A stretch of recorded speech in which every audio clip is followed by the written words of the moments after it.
Magandang hapon mga bata, magsitayo ang lahat para sa ating panalangin. Panginoon, gabayan niyo po kami sa hapon na ito. Amen. Magandang hapon mga bata, kumusta kayo ngayong hapon na ito? Mabuti naman at nasa mabuti kayong kalagayan. Bago kayo umupo, pakipulot muna ng mga kalat sa ilalim ng inyong mga upuan at pakiayos na rin ang pagkahanay ng inyong mga upuan. Mayroon bang lumiban sa klase natin ngayong hapon, mga bata? Mabuti naman kung gano'n. Bago natin simulan ang klase natin ngayong hapon, magbalik-aral muna tayo, mga bata. Ano ang tinalakay natin kahapon? Tama, mga bata. Ang tinalakay natin kahapon ay tungkol sa pangalan. Ano naman ang pangalan? Tama. Ang pangalan ay tumutukoy sa ngalan ng tao, bagay, pook, hayop, at lugar.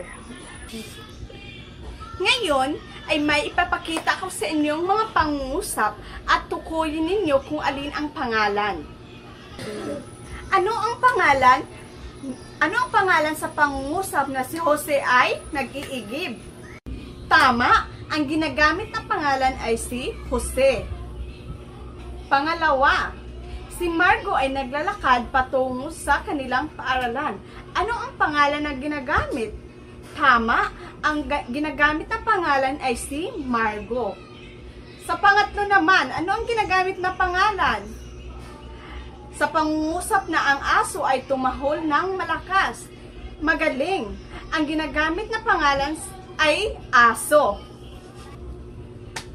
Magaling mga bata, dahil naintindihan ninyo ang ating tinalakay kahapon. Bigyan ninyo ng 5 bagsak ang inyong mga sarili. 1, 2, 3, 4, 5. Narito ang mga layunin na matutunan pagkatapos ng ating talakayan. A. Nakilala ang mga salitang kilos o pandiwa. B. Napahahalagahan ang mga salitang kilos o pandiwa sa pang-araw-araw na gawain, at C. Na ipapakita ang pagtutulungan o pagtutulungan sa pamamagitan ng pangkatang gawain. At basahin ang pamantayan. 1. Makinig ng mabuti. 2. Iwasang makipag-usap sa katabi. 3. Irespeto ang guro. At 4. Maging responsable. Ngayon, may babasahin ako na kwento. Makinig kayong mabuti, mga bata. Ang kwento ay ang disiplina ni Nena. Sa isang nayon, may isang batang babae na nangangalang Nena. Si Nena ay kilala sa kanilang lugar bilang isang masipag at disiplinadong bata. Tuwing umaga, bago sumiklab ang araw, si Nena ay maagang gumising upang umpisahan ang kaniyang araw ng maayos.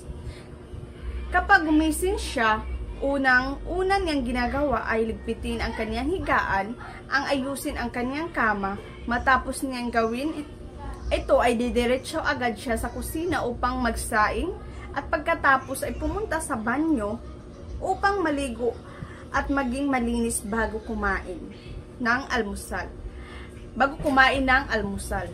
At kung minsan naman, kung mataas pa ang oras bago magsimula ang kanilang klase, ay nagbawalis muna siya at tinutulungan niya ang kanyang ina sa paglalaba. Matapos ang mga gawaing bahay, ay handa na siyang mag-ayos ng kasuotan upang pumaroon sa paaralan. At dahil mahirap lamang ang kanilang pamilya, ay nilalakad lang ni Nena ang daan patungo sa kanilang paaralan. Sa bawat hakbang ng kanyang ginagawa patungo sa paaralan, dala-dala niya ang halimbawa ng disiplina at sipag. At dito lamang nagtatapos ang kwento. Sa kwentong inyong napakinggan, sino ang tauhan? Tama, ang tauhan ay si Nena. Ano-ano naman ang ginagawa ni Nena pagkagising sa umaga? Magaling. Ang kanyang ginagawa ay naglalaba, naliligo at nagwawalis. Magaling. Ang kanyang ginagawa ay nagliligpit ng kanyang higaan, nililinis ang kama. Ano naman ang ginagawa ni Nena kapag mataas pa ang oras? Magaling. Ang kanyang ginagawa ay nagwawalis. Tama kayo sa inyong mga sagot, mga bata. Bigyan nyo ng 3 bagsak ang inyong sarili. 1, 2, 3. Ang salitang nagliligpit, nagsasaing, naglalaba at kumakain ay halimbawa ng pandewa. Upang mas maunawaan ninyo ang mga halimbawa ng pandewa, may ipapakita akong larawan sa inyo. Sa unang larawan, ano ang inyong nakikita? Tama. Ang unang larawan ay kumakanta, sumasayaw at tumatakbo. Ano naman ang nakikita niyo sa pangalawang larawan? Nagdadasal, nagwawalis at naghugas ng pinggan. Tama kayo, mga bata. Sa pangatlong larawan naman, ano ang inyong nakikita? Nagsampay at naglalaba. Magaling, mga bata. Sa pang-apat, ano ang inyong nakikita? Base sa larawan. Naglalaro at nagsipilyo. Magaling, mga bata, dahil nasagutan ninyo lahat ang aking katanungan. Ngayon, may gawain tayong pangkatan. Hatiin ko kayo sa 3 grupo at bibigyan ko lamang kayo ng 3 minuto. At pagkatapos, pumili kayo ng isang representa ang inyong ginagawa. Group 1 ay itala ang ginagawa na gawain sa paaralan. At Group 2 ay itala ang ginagawa sa tahanan. At Group 3 naman ay itala ang ginagawa sa simbahan. Isulat ang inyong mga sagot sa binigay kong bond paper. Naintindihan ba, mga bata? Sa kwentong ating binasa, mahalaga ba o tama ba ang ginagawa ni Nena bago gumising?